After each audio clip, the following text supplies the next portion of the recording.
Bonjour, peuple en Christ. J'espère que vous allez tous bien. Moi, je vais très bien par la grâce de Dieu. J'espère que de là où vous m'écoutez, tout se passe bien pour vous. Alors, cette vidéo me tenait particulièrement à cœur, que ce soit moi ou ma consoeur Chrisland, parce qu'en ce moment, nous sommes en plein carême. Et je sais qu'il y a beaucoup de personnes qui ne sont pas d'obédience catholique, qui sont soit évangélistes, soit protestants, soit musulmans. Et beaucoup de personnes m'interpellent toujours pour comprendre le carême. Le carême a particulièrement commencé il y a aujourd'hui 7 jours, le mercredi 22 février. Et ça nous tenait à cœur particulièrement de faire une petite vidéo là-dessus. Alors, qu'est-ce qui va se passer? Je vais essayer d'apporter quelques réponses. C'est quoi le carême? C'est quoi le sens du carême? Quels sont les temps forts du carême?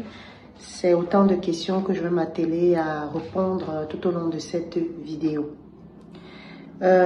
Ici, si vous avez des questions, n'hésitez pas à laisser en bas de description. Si vous avez également des retours sur cette définition du carême, n'hésitez pas également. Mais déjà, si c'est la première fois que vous tombez sur cette chaîne YouTube, je vous dis déjà bienvenue. Si ça fait déjà quelques jours que vous vous êtes abonné à notre chaîne, je vous souhaite aussi la bienvenue. Alors n'hésitez pas, si vous n'êtes pas abonné, à vous abonner, à cliquer sur la cloche de notification afin que chaque fois qu'il y a une nouvelle vidéo, vous soyez en informé. Alors sans plus tarder, nous allons commencer notre enseignement sur le carême. Alors bien-aimés en Christ, on va commencer avec les vraies choses.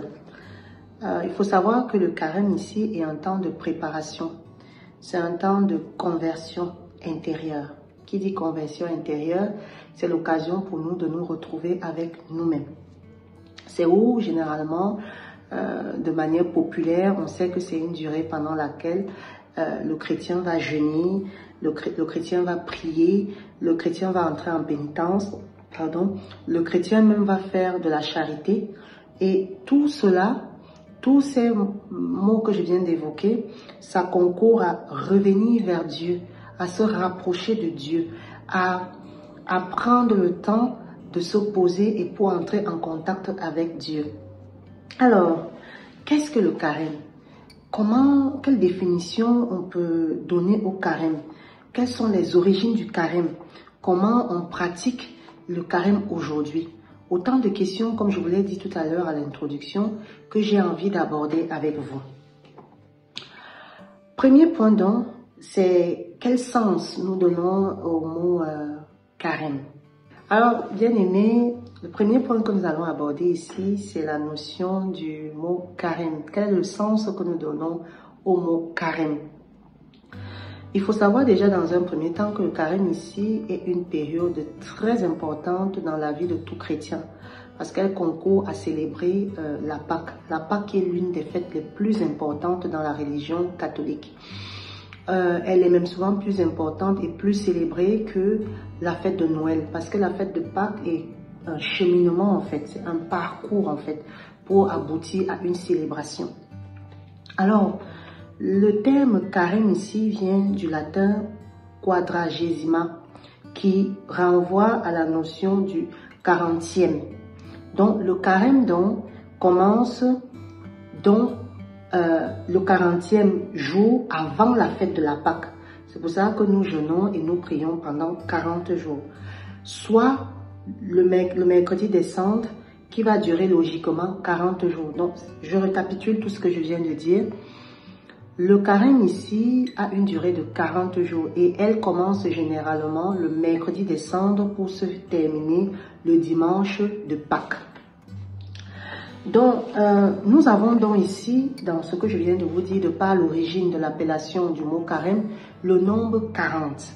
Souvenez-vous, lorsque je vous ai fait l'analyse du Notre Père, on a parlé du nombre 7. Si vous êtes affûté, vous allez remarquer que dans les lectures bibliques ici, les nombres sont des symboles. Les nombres renvoient généralement à des symboles. Alors ici, nous sommes sur le nombre 40. Pour les chrétiens ici, cette période de 40 jours ici nous renvoie un peu dans le passé, dans les écrits, aux 40 jours où Jésus-Christ a été tenté. Oui, aux 40 jours où le Christ lui-même a été tenté par le désert et où il a réussi à surmonter, à vaincre la tentation du mal. Mais le nombre 40 ici, je vais vous lire ici, est un nombre qui est souvent repris également dans la Bible. Donc j'ai cité quelques exemples ici pour citer avec vous parce que de manière générale, quand on parle de 40 jours ici du carême, on renvoie à Jésus comme je vous ai expliqué. Mais ici, quand on parle de 40 jours, on peut renvoyer aussi au déluge. Le déluge ici qui s'est déroulé pendant 40 jours. On parle aussi de 40 jours avec Moïse qui a passé 40 jours et 40 nuits sur la montagne dans la présence de Dieu. Et très important ici et très pertinent que j'ai découvert dans mes recherches, les 40 jours aussi renvoient aux 40 jours dont le fœtus est dans notre ventre. Donc, vous voyez ici que ça renvoie même déjà à la notion de maternité, à la notion de vie. Donc, c'est pour cela que le carême, en quelque sorte, c'est un cheminement vers la vie. C'est un cheminement vers le renouveau.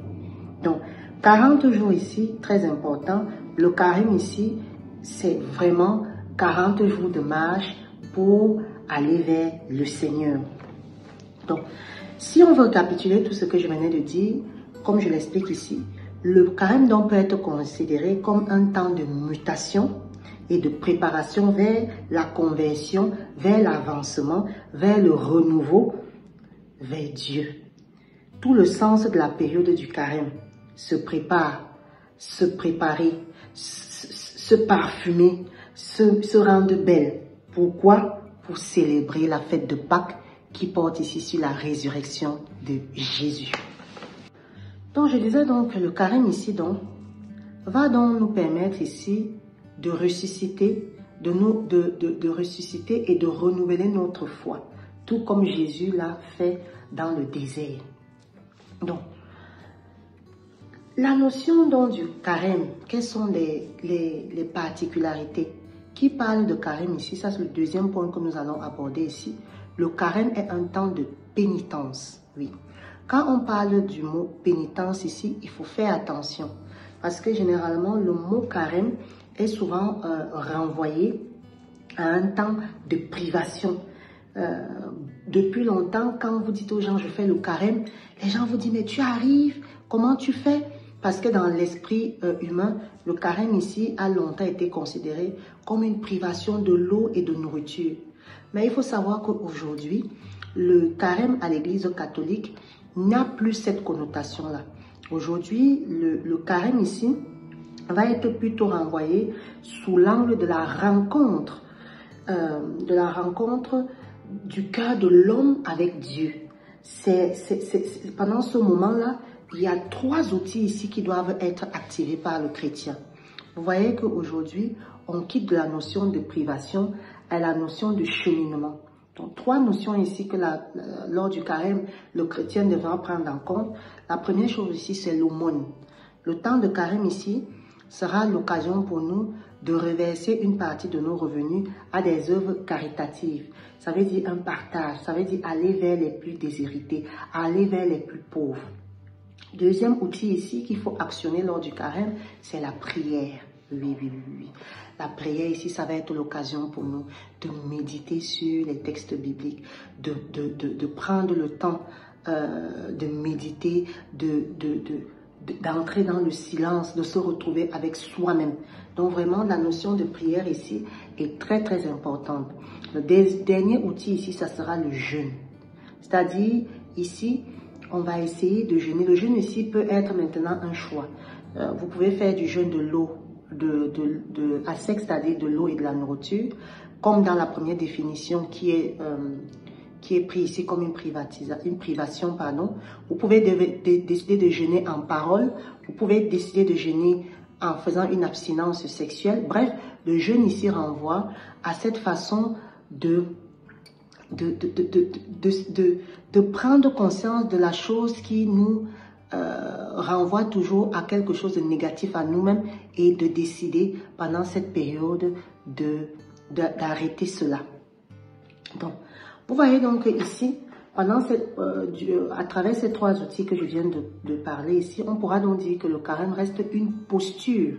Ça va rester une posture qui va permettre aux croyants d'éviter le péché. Ça va permettre aux croyants de revisiter ses priorités. Ça va permettre aux croyants de se retrouver avec lui-même. Ça va permettre aux croyants surtout de se retourner vers Dieu, de se rapprocher vers Dieu. Alors, j'attire votre attention ici que l'Église catholique n'impose en aucun cas un modèle de suivre son carême. Le temps de carême ici, ça sera vraiment une décision personnelle du chrétien, un cheminement personnel, un engagement personnel.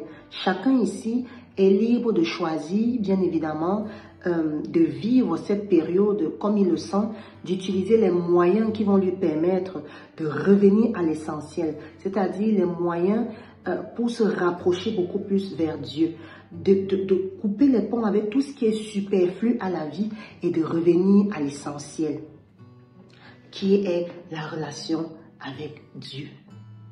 Comment donc se déroule le carême? Le carême ici se déroule vraiment sur 40 jours, comme je l'ai dit en introduction, et ça va comprendre vraiment des étapes très importantes. La première étape ici, c'est le début. Ça commence avec le mercredi des Cendres. On impose sur votre front la croix sur votre front. Ça nous rappelle que nous sommes nés poussière et que nous allons retourner poussière. Vraiment, cette période-là est très importante. On entre dans le lancement du carême. Ensuite, on va avoir le mi-carême. Le mi-carême ici, c'est vraiment la période où vous mettez en action les 3 outils que j'ai cités tout à l'heure, l'aumône, la prière et le jeûne. Pendant ce moment-là, on chemine progressivement vers Dieu. L'autre temps fort, ça sera les rameaux, qui est un symbole aussi très fort aussi dans le cheminement du carême. On aura l'occasion dans la deuxième partie de revenir un peu sur chacun de ces temps forts. Pour l'instant, je vais juste vous donner une petite listing. Et enfin, on aura la semaine sainte. Durant vraiment cette semaine sainte, c'est une période de silence, c'est une période de calme. Et pendant la durée de tous ces temps liturgiques-là, vous allez remarquer que dans l'Église catholique, les prêtres portent beaucoup la couleur violet. Nous allons revenir sur les symboles également des couleurs. Donc si on veut retenir quelque chose, bien aimé, à vous qui m'écoutez, le temps de carême ici, c'est 40 jours. 40 jours où toi qui me regardes, 40 jours où toi qui m'écoutes, prends la décision de te rapprocher vers Dieu. Et pour cela, tu vas mettre en place des moyens pour arriver à cela. Et 3 outils à actionner, l'aumône, la prière et surtout le jeûne. Le jeûne qui n'est pas seulement une sorte de privation d'eau et de nourriture, mais une sorte de privation de tes addictions, une sorte de privation de tes mauvais côtés. Voilà. Donc, je prends un exemple. Si vous êtes quelqu'un qui est habitué à beaucoup parler, par exemple, votre jeûne, ça sera le jeûne de la parole. Si vous êtes quelqu'un qui est habitué à faire de la médisance, votre jeûne ici sera le jeûne des bonnes paroles, le jeûne de l'amour de l'autre. Voilà, bien aimés, ce que je voulais partager avec vous dans cette première partie du carême. Retenez que le carême vient d'un mot latin qui veut dire 40e, qui renvoie à la notion de 40 jours. Et pendant ces 40 jours, nous devons tout faire pour nous rapprocher de Dieu. Et enfin, bien aimés, comme j'ai envie de vous dire, l'Éternel est mon berger, nous ne manquerons de rien. Alors que ce temps de carême ne puisse pas seulement être ces 40 jours, que ça soit aussi l'occasion pour nous de prendre la décision de nous renouveler, de prendre la décision de renaître, de prendre la décision d'être plus proche de Dieu. Voilà ce que je voulais partager avec vous. Je vous invite une fois de plus à vous abonner, à liker, à partager autour de vous afin que nous puissions distiller la bonne parole. Je vous dis à très bientôt, portez-vous bien. Et sachez vraiment que la vie reste amour.